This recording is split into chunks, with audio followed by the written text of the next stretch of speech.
अस्सलाम वालेकुम to everyone. उम्मीद है कि आप सब ठीक होंगे। आज का हमारा टॉपिक है सेफ मदरहुड, जो कि डाव की पीपीडी है, थर्ड ईयर की सेमेस्टर 5 की। सेफ मदरहुड CHN2 की पीपीडी है। तो शुरू करते हैं। ये उसके ऑब्जेक्टिव्स हैं। ये डाव की पीपीडी है। तो MCH maternal child health centres, इनका एम क्या था, इनका मकसद क्या था? To achieve the following objectives. ये जो नीचे उसके ऑब्जेक्टिव दिए हुए हैं, इनको अचीव करना था। Increase utilisation of quality of planning, मतलब कि जो फैमिली प्लानिंग की क्वालिटी है उसको बढ़ाना, मैटरनल हेल्थ को बढ़ाना, नियोनेटल की हेल्थ को बढ़ाना, एंड चाइल्ड हेल्थ सर्विसेज, जो चाइल्ड हेल्थ सर्विसेज है उसको बढ़ाना। इम्प्रूव न्यूट्रिशन, उनको हम कैसे बढ़ा सकते हैं? न्यूट्रिशन अच्छी देंगे, वाटर सैनिटेशन, अच्छा पानी हो, हाइजीन हो, हाइजीन मतलब सफाई, हाइजीन प्रैक्टिस हो, प्रोमोट हेल्दी ग्रोथ, ताकि उनकी जो हेल्दी ग्रोथ है वो भी प्रोमोट हो सके, एंड डेवलपमेंट ऑफ चिल्ड्रन, और बच्चे की जो डेवलपमेंट है, जो ग्रोथ है वो अच्छी हो सके। और इनका तीसरा जो ऑब्जेक्टिव था, to reduce maternal child mortality and morbidity. Mortality का मतलब क्या होता है? मोर्टेलिटी मतलब डेथ रेट, एंड मॉर्बिडिटी मतलब इलनेस रेट। मॉर्बिडिटी डिजीज मतलब illness rate. And identify health problems of mother and children, और इसका ये भी मकसद था कि हम बच्चे और माँ दोनों की हेल्थ के प्रॉब्लम्स को आइडेंटिफाई कर सके। उसके बाद आ जाते हैं रिप्रोडक्टिव हेल्थ पे। रिप्रोडक्टिव हेल्थ में क्या क्या आता है? रिप्रोडक्टिव हेल्थ इंक्लूड, उसमें फैमिली प्लानिंग आ जाती है, हेल्थ सर्विसेज आ जाती हैं, हेल्थ पे एजुकेशन आ जाती है, उसके बाद जो डिजीजेस हैं उससे प्रिवेंशन आ जाती है, और फिर जो सेक्सुअल ट्रांसमिटेड डिजीज STI जो है उनका ट्रीटमेंट कैसे किया जाए, ये भी आ जाती हैं। To freedom freedom to make decisions regarding a healthy sex life, जो एक कपल है उनको हमें फ्रीडम देना चाहिए ताकि वो अपनी हेल्थी सेक्स लाइफ के मुतल्लिक डिसीजन कर सकें।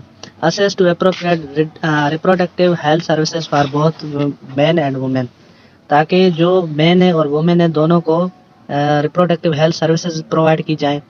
और ये safe, effective, affordable access to family planning method, इसमें क्या होता है कि एक औरत है, उसको फैमिली प्लानिंग अगर अप्लाई करवा रहे हैं उसको, तो उसको एक तो उसका जो प्रोसीजर है वो सेफ होना चाहिए, जो फैमिली प्लानिंग वो पैटर्न यूज़ कर रही है। उसके बाद इफेक्टिव होना चाहिए, फ़ायदेमंद होना चाहिए, अफोर्डेबल मतलब कि वो अफोर्ड कर सके। Access to appropriate reproductive health services, और उसको हेल्थ सर्विसेज जो है रिप्रोडक्टिव वो अप्रोप्रिएट होनी चाहिए। अब आ जाते हैं physiological changes during pregnancy. Pregnancy, जब एक वुमेन प्रेग्नेंट हो रही है तो उसकी फिजिकली चेंजेस के क्या क्या आ जाती हैं ड्यूरिंग प्रेगनेंसी? अगर एक औरत प्रेग्नेंट हो गई है तो women body changes in many ways due to effect of hormones, जैसे कि हमारी बॉडी में हार्मोन्स होते हैं वो चेंजेस होना शुरू हो जाते हैं प्रेगनेंसी के दौरान, तो फिर बहुत सी बॉडी में चेंजेस आ जाती है। These changes can sometimes be uncomfortable, मतलब कि ये जो चेंजेस होती हैं वो वुमेन को अनकंफर्टेबल फील करवाती हैं, अच्छा महसूस नहीं होता, but most of the time they are normal, लेकिन ये जो है होती नॉर्मल है, एब नॉर्मल नहीं होती। And enable her to nourish and protect the foetus, और ये जो है उसकी नरिशमेंट करती हैं बच्चे की, और बच्चे को प्रोटेक्ट करती हैं। और उसके बाद आ जाते हैं जैसे कि फिजियोलॉजिकल चेंजेस कैसे आती हैं? चेंजेस इन ईस्ट्रोजन की प्रोडक्शन होती है और प्रोजेस्टेरोन के। Woman will produce oestrogen and progesterone during pregnancy. एक औरत जो है जब प्रेग्नेंट होती है तो उसके एक तो ईस्ट्रोजन हार्मोन रिलीज होता है और एक progesterone. Oestrogen helps uterus grow and promote blood flow within the uterus and the placenta. Female जब प्रेग्नेंट होती है तो उसमें क्या होता है? प्लासेंटा होता है यूट्रस में, तो ये ईस्ट्रोजन क्या करवाता है? यूट्रस की ग्रोथ करवाता है, उसमें ब्लड फ्लो जो है वो बढ़ाता है, प्रोमोट जब होती है ताकि वो, और प्लासेंटा को भी ब्लड पहुंचाता है। Progesterone helps maintain uterine lining through out the pregnancy. Progesterone क्या करता है? जो प्रेगनेंसी के दौरान जो यूट्रस होती है उसकी लाइनिंग जो होती है उसको नरिशमेंट करता है, उसकी रिपेयरिंग करता है, मेंटेन करता है। तो एक तो हार्मोन्स की चेंजिंग आ गई, दूसरा हो गया changes in body weight. Female की जो बॉडी होती है उसमें वेट बढ़ना शुरू हो जाता है। Some degree of weight gain is expected during pregnancy. The enlargement uterus, growing fetus, placenta, amniotic fluid, normal increase in body fat and increase in water retention all contribute weight gain during pregnancy। अब इसमें क्या होता है कि जब pregnant women होती है तो उसमें प्रेग्नेंट होगी तो फिर उसमें एक बच्चा आ जाएगा, तो बच्चा जब ग्रोथ करेगा तो उसकी भी उसका भी वेट होगा। यूट्रस जब बढ़ रहा है, बच्चा जब यूट्रस में आ जाएगा तो उसकी भी ग्रोथ होगी, तो उसका भी वेट बढ़ेगा। प्लासेंटा होती है, अम्नियोटिक फ्लूइड जो बच्चे के अराउंड में होता है, तो वो भी बढ़ता है, उसकी वजह से भी वेट गेन होता है। और नॉर्मल बॉडी में फैट भी बढ़ता है। उसके बाद जो है वाटर की रिटेंशन होती है, वाटर ज़्यादा एब्जॉर्ब होता है बॉडी में, तो उसकी वजह से भी फीमेल की बॉडी वेट बढ़ता है। This there can be a slight loss of weight during early pregnancy if the woman experiences much nausea and vomiting। इसमें क्या होता है कि कुछ फीमेल्स ऐसी होती हैं, प्रेगनेंसी जब होती है अर्ली प्रेगनेंसी, तो उनका जो वेट है वो लॉस होना शुरू हो जाता है, वो थोड़ा कम होता है। तो थोड़ा इसलिए कम होता है कि उसको शुरू शुरू में क्या होता है, नोजिया और वोमिटिंग होती है, तो उसको हम कहते हैं मॉर्निंग सिकनेस। अब आगे चलते हैं। The expected increase in weight of healthy women in an average pregnancy. जो हेल्दी वुमेन होती है उसमें जो वेट है वो कैसे बढ़ता है, तो उसको एक्सपेक्ट ऐसे किया गया है, where there is a sickle baby, अगर उसको एक बच्चा है, माँ को एक बच्चा है पेट में, तो उसको इस हिसाब से वेट बढ़ेगा। About 2.0 kg in total in the first 20 weeks. जो पहले के 20 हफ्ते होते हैं, वीक्स होते हैं, उसमें 2 kg बढ़ता है। और then approximately 0.5 kg per week, फिर हर हफ्ते के हिसाब से 0.5 kg बढ़ता है until full term at 40 weeks. पहले 20 हफ्ते कितना बढ़ रहा था, 2 kg बढ़ रहा था। उसके बाद 20 हफ्तों के बाद फिर जब हर वीक के बाद 0.5 kg बढ़ेगा, और ये टिल मतलब कि 40 हफ्तों तक बढ़ेगा। Total of 9 to 12 kg during the pregnancy. Pregnancy के दौरान टोटल जो वेट बढ़ता है बॉडी का 9 से 12 kg बढ़ता है। अब आ जाते हैं कार्डियोवैस्कुलर चेंजेस, यानी हार्ट में क्या क्या चेंजेस आ जाती है। The heart adapt to the increase cardiac demand. Heart जो है कार्डिक डिमांड बढ़ा देती है। Occurs during pregnancy in many ways, कितने ही तरीकों से जब प्रेगनेंसी होती है। Cardiac output increase throughout early pregnancy. जो कार्डिक आउटपुट है वो शुरुआती जैसे ही प्रेगनेंसी होती है उसमें क्या होता है कि कार्डिक आउटपुट बढ़ जाता है। यहाँ पे आपको नोट करना है कार्डिक प्रेशर नहीं, cardiac output. And peaks in third trimester. जब थर्ड ट्राइमेस्टर होता है तो वहाँ पे पीक पे पहुँच जाती है, मतलब कि बच्चे की वहाँ पे बच्चे की साइज बढ़ जाती है, तो इसकी लिए माँ को भी ब्लड की ज़रूरत है, बच्चे को भी ज़रूरत है, तो इसी वजह से वो पीक पे पहुँच जाती है। Usually 30 to 50% above baseline. Baseline हमारे क्या है, जो कार्डिक आउटपुट होता है उससे 30 to 50% बेसलाइन से अबव बढ़ जाता है। Uterine enlargement beyond 20 weeks size can compress the inferior vena cava which can markedly decrease the return of blood into heart. As a result, the healthy pregnancy patient is in a supine position और prolonged standing can experience symptoms of hypotension। इसमें हमें यही बता रहा है कि जो female होती है 20 वीक्स में उसकी साइज, यूट्रस की साइज बढ़ जाती है। अब एक माँ है, उसके यूट्रस की साइज जब 20 हफ्ते गुजर जाते हैं तो उसकी यूट्रस की साइज बढ़ जाती है। तो यूट्राइन साइज बढ़ने की वजह से जो इन्फीरियर वेना केवा है, जो हमारे बॉडी के निचले हिस्से से ब्लड हार्ट में ले जा रहा है, तो वो कंप्रेस हो जाता है। अगर वो कंप्रेस हो गया तो ब्लड हार्ट तक नहीं पहुँच पाएगी, जिसकी वजह से ब्लड को हार्ट को ब्लड सही तरीके से नहीं पहुंच पा रही। एज रिजल्ट उसके नतीजे में क्या होगा, हेल्दी प्रेगनेंसी वो patient in a supine position, अगर वो हेल्दी प्रेग्नेंट जो है वुमेन है वो सुपाइन पोजीशन में सोई हुई है या प्रोलॉन्ग स्टैंडिंग है, काफ़ी अरसे से खड़ी हुई हैं, तो उसको क्या होगा कि सिम्टम्स कैसे आएंगे, हाइपोटेंशन के सिम्टम्स आएंगे, और ये हेल्दी प्रेगनेंसी का एक हिस्सा है। उसके बाद आते हैं GU changes. GU genito urinary changes. A pregnant woman में experience an increase in size of ureter due to the increase blood volume and vasculature मतलब वेजल्स वगैरह। और इसमें क्या होता है कि एक प्रेग्नेंट वुमेन जो है उसको पेशाब ज़्यादा आता है, वो इसीलिए क्योंकि उसके जो यूरेटर्स हैं उसकी साइज बढ़ जाती है। और वो क्यों होती है, ताकि क्योंकि वहाँ पे ब्लड कार्डिक आउटपुट बढ़ रहा है, तो क्या होगा कि ब्लड वॉल्यूम भी बढ़ेगा, जिसकी वजह से यूरेटर्स की साइज बढ़ जाती है। अब प्रोजेस्टेरोन एक हार्मोन था, जैसे कि हम पीछे पढ़ाए थे। तो प्रोजेस्टेरोन काज करता है वेजो डायलेशन, वेजल्स की डायलेशन करवाता है, and increase blood flow to the kidney. और जब जाहिर सी बात है वेजो डायलेशन होगी तो उसमें क्या होगा, ब्लड फ्लो जो है वो ज़्यादा बढ़ेगा किडनीज की तरफ। एंड एज अ रिजल्ट इसके नतीजे में क्या होगा, ग्लोमेरुलर फिल्ट्रेशन रेट GRF मतलब glomerular filtration rate commonly increases, ये बढ़ जाएगा बाय 50%। 50% बढ़ जाएगा, returning to normal around 20 weeks postpartum. और 20 हफ्तों के बाद ये ऑटोमेटिकली नॉर्मल में आ जाएगा। The increase GRF leads to increase urinary output. क्यों, ये क्या होता है कि GRF मतलब ग्लोमेरुलर फिल्ट्रेशन रेट जो है वो बढ़ जाता है, जिसकी वजह से का यूरिनरी आउटपुट बढ़ जाता है।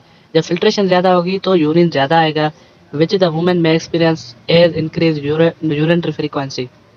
इसमें क्या होगा कि फिर एक माँ है जो प्रेग्नेंट है उसको ज़्यादा से ज़्यादा पेशाब आएगा और बार बार आएगा। अब आ गए हैं जीआई चेंजेस पे, gastro intestinal changes. Energy intake needs to increase by 1200 kg per day. इसमें क्या होगा कि उसको एक फीमेल है जो प्रेग्नेंट हुई है उसको 1200 किलो जूल हम जो एनर्जी है वो ज़्यादा बढ़ा के देंगे। Smooth muscle tone and motility decrease due to progesterone. Progesterone जो रिलीज हो रहा था प्रोजेस्टेरॉन जो रिलीज हो रहा था वो क्या करता है कि मसल की टोन को और मोटिलिटी मोटिलिटी मतलब मूवमेंट, मसल की मूवमेंट को कम कर देता है। अगर मसल जो है स्टमक के इंटेस्टाइन है उनकी टोन कम हो गई तो उसकी वजह से क्या होगा, कॉन्स्टिपेशन होगी और increase transit time for food, और फूड वहाँ पे ज़्यादा टाइम तक पड़ा रहेगा। Acid reflux to above and facial pressure, physical pressure. Acid जो है वो बॉडी के ऊपर आ जाएगा, मतलब इसोफेगस से अभी स्टमक से ऊपर इसोफेगस में चला जाएगा और फिजिकली प्रेशर बढ़ेगा। नोजिया वोमिटिंग होंगी फर्स्ट ट्राइमेस्टर में are due to rising level of ovarian steroid. Ovarian में जो स्टीरॉयड है उसकी लेवल जब बढ़ेगी फर्स्ट ट्राइमेस्टर में तो उसकी वजह से क्या हो रही थी, नोजिया और वोमिटिंग हो रही थी। उसके बाद आ जाते हैं पिगमेंटेशन। पिगमेंटेशन में क्या होता है कि कलर वगैरह चेंज हो जाता है due to increase melanocyte cells होते हैं, वो स्टिमुलेट करते हैं हार्मोन मेलानिन, उसकी वजह से पिगमेंटेशन में चेंजेस आ जाती है। लिनियर नाइग्रा क्या होता है कि ये जो मदर है उसके जो एब्डोमेन है उसके सेंटर में ही स्ट्रेट लाइन आ जाती है। और क्लोस्मा ग्रेविटम क्या होता है, इसमें क्या होता है कि क्लोस्मा ग्रेविटम में क्या होता है कि जो हमारे फीमेल है उसकी जो कुछ एरियाज होते हैं जहाँ पे उसको सन अफेक्ट करता है, सूरज सूरज जहाँ पे लगता है तो वहाँ पे क्या होता है कि हाइपर मेलानोसिस ये हो जाता है, मतलब मेलानिन जो हार्मोन है उसकी लेवल बढ़ जाती है और वो उस हिस्से की पिगमेंटेशन चेंज हो जाती है। स्ट्राई ग्रेविटम में क्या होता है कि स्ट्राई ग्रेविटम में ये मोस्ट कॉमन टिश्यू होते हैं जो रप्चर हो जाते हैं, मतलब अलग हो जाते हैं, सेपरेट हो जाते हैं एब्डोमेन के जब यूट्रस की साइज बढ़ती है। स्ट्रेच एब्डोमिनल वाल्व, जो एब्डोमिनल वाल्व है वो स्ट्रेच हो जाती है। रप्चर ऑफ सबक्यूटेनियल इलास्टिक फाइबर, जो इलास्टिक फाइबर्स की सबक्यूटेनियल लेयर बनी होती है वो रप्चर हो जाती है। पिंक लाइंस इन द तो बैक साइड जो होती है फीमेल की उसके मतलब के रिब्स के नीचे और हिप के ऊपर एक लाइन बन जाती है। Become white after labour, labour के बाद क्या हो जाए उसका कलर फिर वाइट हो जाता है। Minor alignments during pregnancy and their management. During pregnancy में क्या होता है कि hormones including estrogen, progesterone, prolactin rise rapidly, तेजी से बढ़ते हैं। एस्ट्रोजन, प्रोजेस्टेरॉन और प्रोलैक्टिन इनकी ग्रोथ तेजी से बढ़ती है। It turns the womb into a suitable environment for the baby's growth. Womb हम कहते हैं जो यूट्रस है मदर का, उसको कहते हैं कि उसको एक सुइटेबल एनवायरनमेंट उसमें प्रोड्यूस करते हैं ताकि वहाँ पे बेबी की अच्छे से ग्रोथ हो। And at the same time उसी वक्त it could cause discomfort to the mother, उस वक्त क्या होता है कि मदर को थोड़ा डिस्कम्फर्ट महसूस होता है। Most of this changes are normal, लेकिन ये जो चेंजेस होती है नॉर्मल होती है। Most of minor alignments in pregnancy will spontaneously subside after delivery. जैसे ही माँ की डिलीवरी होती है तो उसके बाद जो ये साइंस होती हैं या अलाइनमेंट्स होती हैं ये ऑटोमेटिकली खुद ब खुद ख़त्म हो जाती हैं। Therefore you do not need to worry too much, इसके लिए मदर को परेशान होने की ज़रूरत नहीं है। Herbs and medicines should be avoided, especially during early pregnancy, because they can enter the fetal circulation through the placenta. Herbs और जो मेडिसिन्स वगैरह होती हैं वो उस मदर को अवॉइड करनी चाहिए प्रेगनेंसी के दौरान, क्योंकि वो प्लासेंटा के थ्रू बच्चे में जा सकती हैं और उसमें कोई भी एबनॉर्मलिटी क्रिएट कर सकती हैं। उसके बाद आ जाते हैं nausea and vomiting. Nausea is very common in early weeks of pregnancy. Nausea जो होती है बहुत ही कॉमन होती है, अर्ली वीक्स में हो जाती है, शुरू शुरू के हफ्तों में। एडजस्टिंग योर डाइटरी हैबिट्स में help to ease the discomfort. इसमें क्या होता है कि आपको जो अपनी हैबिट्स है उसमें डाइटरी पैटर्न थोड़ा चेंज करना पड़ेगा, जिसकी वजह से वो आपका डिस्कम्फर्ट खत्म हो सकता है। Some pregnancy complications and medical disease like multiple pregnancy, molar pregnancy and thyrotoxicosis can lead to severe vomiting. इसमें क्या होता है कि कुछ कॉम्प्लिकेशंस आ जाती हैं और मेडिकल डिजीज में क्या क्या कॉम्प्लिकेशंस आ सकती हैं, वोमिटिंग वगैरह करवा सकती हैं। तो मोलर प्रेगनेंसी में क्या होता है कि एक एबनॉर्मल मास बन जाता है एब्डोमेन में, उसकी वजह से भी कुछ कॉम्प्लिकेशन आ सकती हैं। मल्टीपल प्रेगनेंसी मतलब एक या एक दो या दो से ज़्यादा मल्टीपल प्रेगनेंसी में दो या दो से ज़्यादा बच्चे हों एब्डोमेन में तो उसकी वजह से भी हो सकती है। थायरोटॉक्सिकोसिस में क्या होता है कि थायराइड ग्लैंड जो है वो T3 T4 हार्मोन रिलीज करता है, वो अगर एक्स्ट्रा रिलीज करेगा तो उसकी वजह से भी सीवियर वोमिटिंग होगी। वैसे तो नॉर्मली ब्लीडिंग वोमिटिंग होती है, लेकिन ये जो तीन कंडीशंस थी, मल्टीपल प्रेगनेंसी, मोलर प्रेगनेंसी, उसके बाद थायरोटॉक्सिकोसिस, ये सीवियर वोमिटिंग करवाएंगे। मैनेजमेंट में क्या करेंगे, if possible eat some dry fruit like bread, biscuit, low fat food, carbohydrate rich food. इसमें जो औरत है या मदर है उसको क्या क्या खाना पड़ेगा, उसको ड्राई फ्रूट्स हो, ब्रेड हो, बिस्किट हो, और ऐसा खाना हो जिसमें फैट वगैरह ना हो, कार्बोहाइड्रेट रिच फूड हो जिसमें कार्बोहाइड्रेट ज़्यादा हो, राइस चावल हो गए, नूडल्स हो गए, मैश्ड पोटैटोज हो गए, एंड ट्राई सम सोर ड्रिंक, मतलब कुछ खट्टी जो मशरूबात हैं वो इस्तेमाल करें, जैसे lemonade, palm juice. Avoid eating deep fried और ग्रेसी फूड, मतलब कि जो फ्राई वगैरह जो फूड किए हुए हैं उनसे अवॉइड करें, गार्लिक है एंड अदर स्पाइसेस, मतलब कि जो स्पाइसेस स्पाइसेस जो मसालेदार चीज़ें होती है। अवॉइड ड्रिंकिंग कॉफ़ी वगैरह ना पिए। उसके बाद eat small amount of food often rather than several large meals. उसके बाद थोड़ा थोड़ा खाना खाए, ना कि इतना ज़्यादा पेट भर के खाए। से एवरी 2 to 3 आवर्स, थोड़ा थोड़ा 2 घंटे 3 घंटे के बाद खाए। डोंट स्टॉप ईटिंग, ईटिंग को स्टॉप ना करें, 2 या 3 घंटे के बाद थोड़ा थोड़ा खाए। Drink plenty of fluid in between meals to avoid stomach fullness.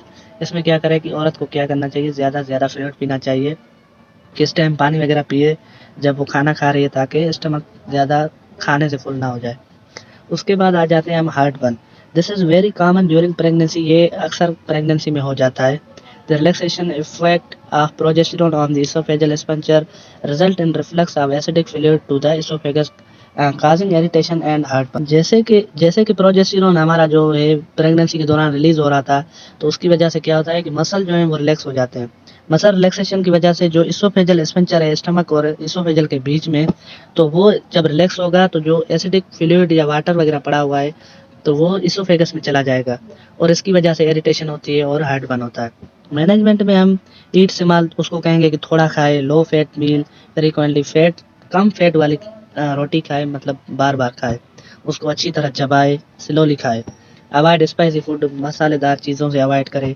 Avoid laying down, ज़्यादा नींद वगैरह ना करें, एक जगह पे सोइंग ना रहें, बेंड ना करें। Stooping after eating, elevate the head of bed, अगर वो बेड पे पड़ी हुई है तो उसका हेड जो है आपको एलिवेट कर देना चाहिए बेड का। वियर लूज फिटिंग क्लॉथ, वैसे कपड़े पहने जो फिटिंग में ना हो, लूज हो। Do not take any antacids without consulting doctor, doctor जब तक नहीं कहता आपको ऐसी एंटासिड वगैरह नहीं खानी, उससे रब्ता करें फिर आपको एंटासिड खानी चाहिए।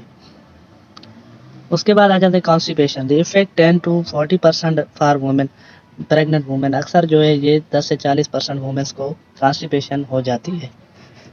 Progesterone lower intestinal muscle tone and movement of colon, जो कोलन है, इंटेस्टाइन है, उसका जो मसल है उसकी टोन को, उसकी मूवमेंट को कम कर देता है प्रोजेस्टेरोन। देयर इज आल्सो एडिक्टिव effect of increase in reservation of water from bowel mucosa, जो बाउल पड़ा होता है इंटेस्टाइन में, उसमें जो पानी होता है उसकी रिएब्जॉर्प्शन भी ये बहुत ज़्यादा करवाता है। और बाउल हम कहते हैं स्टूल को, उसमें से वाटर की रिएब्जॉर्प्शन बहुत ज़्यादा होती है। मैनेजमेंट में क्या करेंगे, drink at least 8 to 12 cups of fluid every day in form of water, milk, juice और सूप। उसके बाद क्या करना चाहिए कि उसको मैनेजमेंट में हम यही एडवाइस देंगे कि आपको 8 से 12 कप्स वगैरह पानी के पीने चाहिए। उसमें आप पानी भी पी सकती हैं, जूस भी हो, दूध भी हो, सूप भी हो, और पानी गर्म होना चाहिए थोड़ा सा, ताकि वो आपके लिए, क्योंकि ये आपके लिए हेल्पफुल होगा। और डाइट ऐसी हो कि उसमें हाई फाइबर डाइट हो, होल ग्रेन्स हो, ब्रेड्स हो, सीरियल्स हो, वेजिटेबल्स हो, फ्रूट्स हो, लेग्यूम्स वगैरह हो, दालें हो, स्प्लिट पीज और लेंटिल्स। उसका maintain an active life style, उसमें लाइफ स्टाइल उसका एक्टिव होना चाहिए। एक्सरसाइज वगैरह रेगुलर उसको करनी चाहिए, स्विमिंग हो गई, एक्सरसाइज, वॉकिंग हो गया, ये एक फीमेल को लाजमन करनी चाहिए। Frequent urination, this is result of increase in blood flow in kidney by 50% during pregnancy and the relaxation effect of progesterone on smooth muscle of urinary tract. इसमें क्या होता है कि जो ब्लड फ्लो है वो 50% ज़्यादा बढ़ जाता है किडनीज की तरफ, जिसकी वजह से फिल्ट्रेशन ज़्यादा होती है। और एक तो आपको प्रोजेस्टेरोन का ये भी बताया था कि वो मसल की रिलैक्सेशन करवाता है, और दूसरा हमने ये पढ़ा था कि ब्लड फ्लो जब बढ़ेगा तो ग्लोमेरुलर फिल्ट्रेशन रेट बढ़ेगा, और यूरेटस की साइज भी बढ़ती है और ज़्यादा से ज़्यादा पेशाब आता है। You should never restrict fluid intake because they might increase the chance of urinary tract infection. आपने कभी भी उसको ये नहीं कहना कि आप पानी का कम इस्तेमाल करें, क्योंकि ये उसको यूटीआई करवा सकता है। In case you have a urinary tract infection you should take a course of antibiotics according doctor instruction, जैसा आपको डॉक्टर कह रहा है। अगर किसी को यूटीआई है तो फिर उसको एंटीबायोटिक्स वगैरह खानी चाहिए।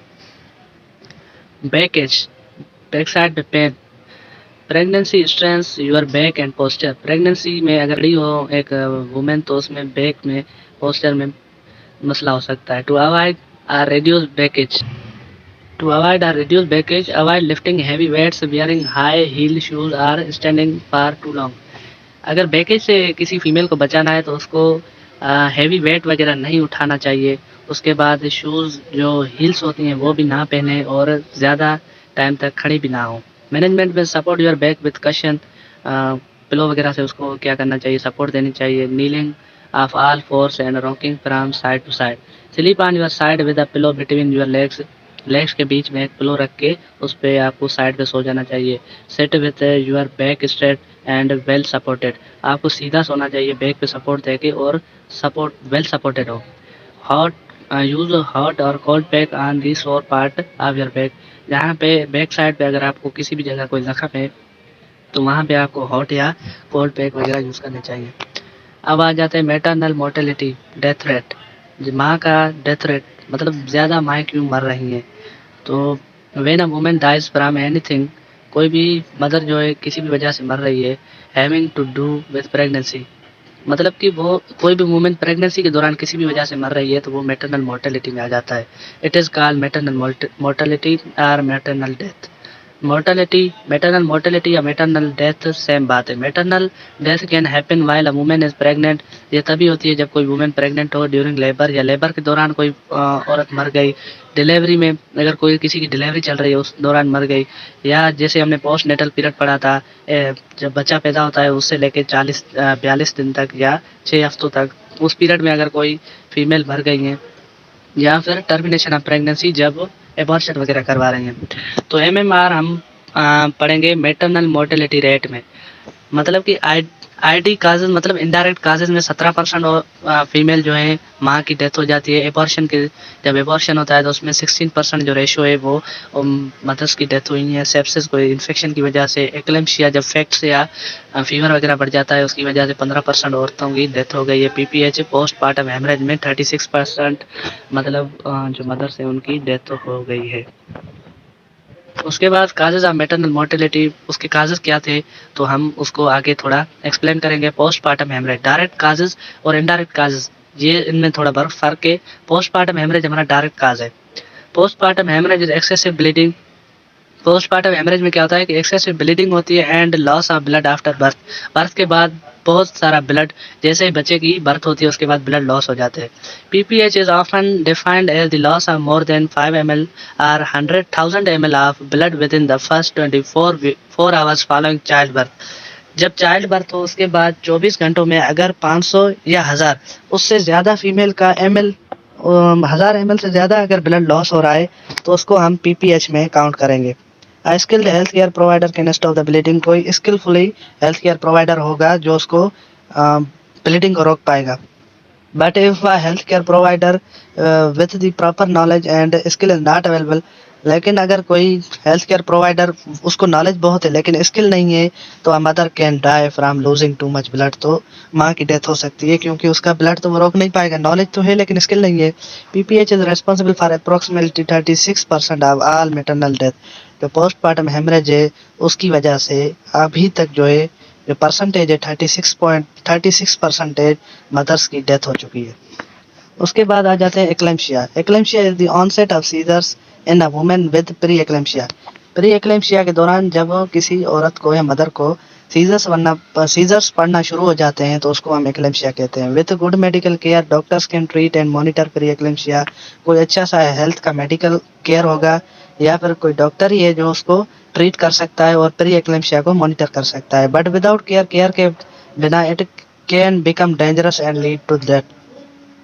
अगर केयर ना किया जाए तो वो डेंजरस हो जाएगी और डेथ करवा सकती है। Eclampsia responsible for 15% of pregnancy related to death. Eclampsia में जो अभी तक रेशो देखा गया है 15% जो मदर्स हैं वो प्रेगनेंसी में इसकी वजह से डेथ हो जाती है एक्लेम्शिया की वजह से। अब आ जाते हैं इन्फेक्शन पे। Women can get an infection from unsafe abortion and unsanitary delivery or a very long labor. या औरतें 3 वजह से मर रही हैं। इन्फेक्शन किस वजह से हो रहा है? या तो एबॉर्शन किसी माँ का हो रहा है, किसी लेडी का हो रहा है तो वो सेफ नहीं हो रहा, या तो डिलीवरी सही तरीके से नहीं हो रही, या फिर डिलीवर होने में बहुत टाइम लग गया। A lack of understanding and information on personal hygiene. उसको क्या है कि उसको अंडरस्टैंड नहीं है, इन्फॉर्मेशन नहीं है कि पर्सनल हाइजीन कैसे की जाए। And how to care for the body after childbirth can also put a mom at risk for infection. और जब जाहिर सी बात है बच्चा पैदा होगा तो उसकी माँ जो है उसको रिस्क होंगे इन्फेक्शन के, क्योंकि बच्चे के साथ जो है ब्लीडिंग भी हो रही है। जाहिर सी बात है ब्लीडिंग के चांसेस, जो ब्लीड है वो बाहर आएगी और उसके साथ तो उसको चांसेस ज़्यादा होंगे इन्फेक्शन के। तो हमें उसको प्रॉपर हाइजीनिंग करना चाहिए। About 16% of maternal death are result of an infection. जो हमारे जो चार्ट में दिखाया गया था 16% जो माएँ हैं वो इसी इन्फेक्शन की वजह से उनकी डेथ हो जाती है। Termination of pregnancy. टर्मिनेशन क्या होता है? Unsafe abortion is a leading cause of death among women who have an unintended pregnancy. क्या होता है कि कोई माँ है वो प्रेग्नेंट हो गई लेकिन वो प्रेग्नेंट होना नहीं चाहती थी, तो वो क्या करवाएगी? एबॉर्शन करवाएगी। एबॉर्शन में क्या होता है कि उनकी डेथ हो जाती है। It is estimated that 36% of all pregnancy death occur in the world are terminated by induced abortion. इसमें देखा गया है कि 26% जो प्रेगनेंसीज थी ना उनका एबॉर्शन किया जाता है पूरे वर्ल्ड में। जब ये दिखाया गया कि एबॉर्शन के थ्रू उसको किया गया है, कम किया गया है, मतलब एबॉर्शन करवाती हैं। Termination of pregnancy accounts for 16% of the maternal death. और इसमें भी यही देखा गया है कि 16% जो वुमेन्स हैं वो एबॉर्शन के टाइम डेथ हो जाती है उनकी। अब आ जाते हैं इनडायरेक्ट काजेज। जो पीछे हमने पढ़े सारे डायरेक्ट काजेज थे, इनडायरेक्ट काजेज में indirect cause of death is pregnant women is from a condition that is not directly related to the pregnancy but develops or get worse during pregnancy. इसमें क्या होता है कि जो मदर है या कोई लेडी है, वही मदर है मतलब, तो वो उसको प्रेगनेंसी के टाइम कोई मतलब कंडीशन ऐसी, मतलब कि उसको कोई ऐसी कंडीशन थी, पहले कोई ऐसी बीमारी थी जो नॉर्मल थी, जब वो प्रेग्नेंट हुई तो फिर वो वर्स हो गई और उसकी वजह से उसकी डेथ हो गई, वो खराब हो गई। Pregnancy can affect health problem such as HIV and heart disease. Pregnancy affect किस पे कर रही है? HIV है, ह्यूमन इम्यूनो डेफिशिएंसी वायरस हो गया, उसके बाद हार्ट डिजीज, ये जो है प्रेगनेंसी से अगर खराब हो सकती हैं। Condition such as diabetes anaemia can develop और गेट वर्स। अगर किसी वुमेन को डायबिटीज़ है या एनीमिया है तो वो भी वर्स हो सकती है, ख़राब हो सकती है प्रेगनेंसी के दौरान। These issues account of approximately 70% of maternal death. और ये भी देखा गया है कि इसका 17% जो रेशो है ये मैटरनल डेथ इसी वजह से होती है। उसके बाद आ जाते हैं high risk pregnancies. High risk pregnancy क्या होता है? High risk pregnancy is defined as one in which the mother और the foetus has significantly increased chance of death or disability. High risk pregnancy हम उसे कहते हैं जिसमें माँ और बच्चे की या तो डेथ के चांसेस बढ़ जाएं या तो डिसेबिलिटी मतलब माजूर हो जाए। In one in which the life of the health of the mother और the infant are jeopardized by a disorder coincidental with or unique to the pregnancy.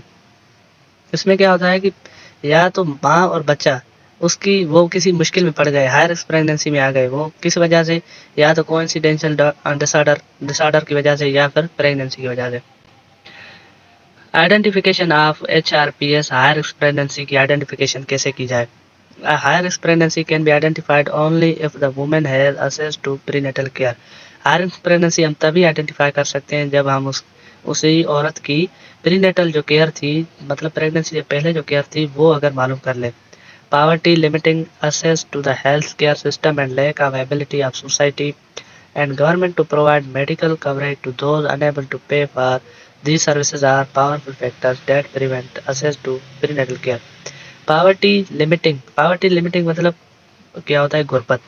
इसकी वजह से क्या होता है कि हेल्थ केयर सिस्टम की या तो कमी हो या lack of abilities of society में इतनी ताकत ना हो कि वो कोई सिस्टम ले सके। And government to provide medical coverage to those unable to pay for these services. या तो फिर गवर्नमेंट उनको प्रोवाइड करे जो कि वो सर्विसेज पे नहीं कर पा रहे, वो उसकी कवरेज में जो है उनको वो अफोर्ड नहीं कर पा रहे, तो उसको गवर्नमेंट देनी चाहिए, गवर्नमेंट को सर्विसेज देनी चाहिए ताकि इन्फेक्टर से बचा जाए। प्रीनेटल केयर से उसमें अच्छी देनी चाहिए उसको केयर, ताकि हायर रिस्क प्रेगनेंसी से बचा जाए। Once the women is assessed to prenatal care, अगर एक औरत है उसकी प्रीनेटल केयर हम असेस कर पा रहे हैं, the second limiting factor preventing the identification of those at risk is the quality of prenatal care itself, because in many cases the services provided are the marginal quality and high risk patients are not identified कर पाए। उसके बाद आ जाता है high risk pregnancy are a small segment of obstructional population that produce the majority of maternal and infant mortality and morbidity। High risk pregnancy एक छोटा सा हिस्सा लेता है हमारी पॉपुलेशन को रोकने का, और इसमें क्या होता है कि बहुत सारी माएँ और बच्चे उनकी या तो डेथ हो जाती है या तो इलनेस के चांसेस बढ़ जाते हैं। The denomination includes women with chronic hypertension, pre-gestational diabetes, anemia, chronic lung disease, RH, alloimmunization, cardiac or renal disease, women at the risk of congenital abnormalities, and the offspring and other conditions that plague the pregnancy। ये देखा गया है कि जो औरतें हैं उनको hypertension, chronic hypertension है या प्री गैस्ट्रेशनल डायबिटीज़ है, एनीमिया थी, लंग्स की कोई क्रोनिक डिजीज़ थी और इम्यून सिस्टम की कोई डिजीज़ थी, कार्डिक या रीनल हार्ट की या फिर किडनीज की कोई डिजीज़ थी, तो वो उनके बच्चों में जो है कंजेनिटल एबनॉर्मलिटीज़ ज़्यादा रिस्क पर होती है। और दूसरी कंडीशन यही that take place the pregnancy, जो कि प्रेगनेंसी के दौरान वो हिस्सा लेती हैं, उनमें एबनॉर्मलिटीज़ ज़्यादा। WHO guideline, WHO guideline ने minimum of 8 contacts are recommended to reduce perinatal mortality and improve women's experience of care। इसमें कम से कम 8 डॉक्टर्स या हेल्थ केयर से कांटेक्ट होना चाहिए, ताकि हम डेथ रेट जो है फीमेल का उसको हम कम कर सकें और वुमेन की जो हेल्थ है उसको अच्छा से अच्छा, उसकी अच्छी से अच्छी हेल्थ और उसको हम केयर दे सकें। Counselling about healthy eating and keeping physical advice active during pregnancy, उसको हम काउंसलिंग करें और उसको ये बताएं कि आप अच्छा खाएं और फिजिकल एक्टिव रहें प्रेगनेंसी के दौरान। Daily oral iron and folic acid supplementation with 30 mg to 60 mg of elemental iron and 40 या 0.4 mg folic acid pregnant women को देनी चाहिए। इसमें for women to prevent maternal anaemia से औरत को बचाना चाहिए, प्यूरिबल सेप्सिस इन्फेक्शन से बचाना चाहिए, लो बर्थ वेट से बचाना चाहिए और प्री टर्म बर्थ टाइम से पहले बर्थ ना हो उससे भी हमें बचाना चाहिए। टेटनस टॉक्साइड वैक्सीनेशन करवाना चाहिए, रिकमेंडेड फॉर ऑल प्रेग्नेंट, जो भी प्रेग्नेंट वुमेन से सबको लगानी चाहिए। Depending on previous tetanus vaccination exposure to prevent neonatal mortality from tetanus, और पीछे जो हम टेटनस की वैक्सीनेशन करवा रहे थे उस पर डिपेंड होता है उसका एक्सपोजर अच्छा हो, क्योंकि हम न्यूनेटल मोर्टेलिटी जो डेथ रेट है उससे बचा सके टेटनस की वजह से जो हो जाए। अल्ट्रासाउंड करवाएंगे स्कैन बिफोर 24 वीक्स गेस्टेशन, 24 हफ्तों के बाद हमें अल्ट्रासाउंड करवाना चाहिए। Early ultrasound recommended for pregnant women to estimate gestational age, हमें ताकि उसकी एज पता कर सकें कि उसको कितना टाइम हुआ है, बच्चे की ग्रोथ हो रही है नहीं हो रही। Improve detection of fetal and all means, वहाँ पे हमें बच्चे की जो एबनॉर्मलिटीज है वो भी दिखाई देंगी। मल्टीपल प्रेगनेंसीज है वो भी हम पता लगा लेंगे कि एक है या 2 बच्चे हैं या 3 बच्चे हैं।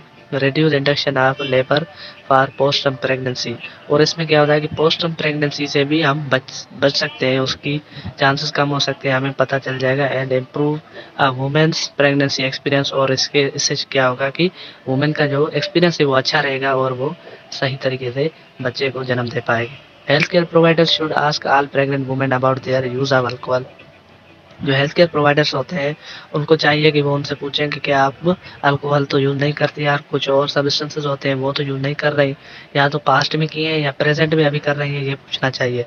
As earlier as possible in pregnancy, जैसे प्रेगनेंसी शुरू हुई है उसमें आपको पूछ लेना चाहिए। And at every antenatal visit, और एंटीनेटल विजिट उसको लाजमन करना चाहिए। प्रेगनेंसी के दौरान उसको एक डॉक्टर को विजिट हर हर रोज़ करना चाहिए, हर हफ्ते या हर वीक विजिट करना चाहिए। Thank you.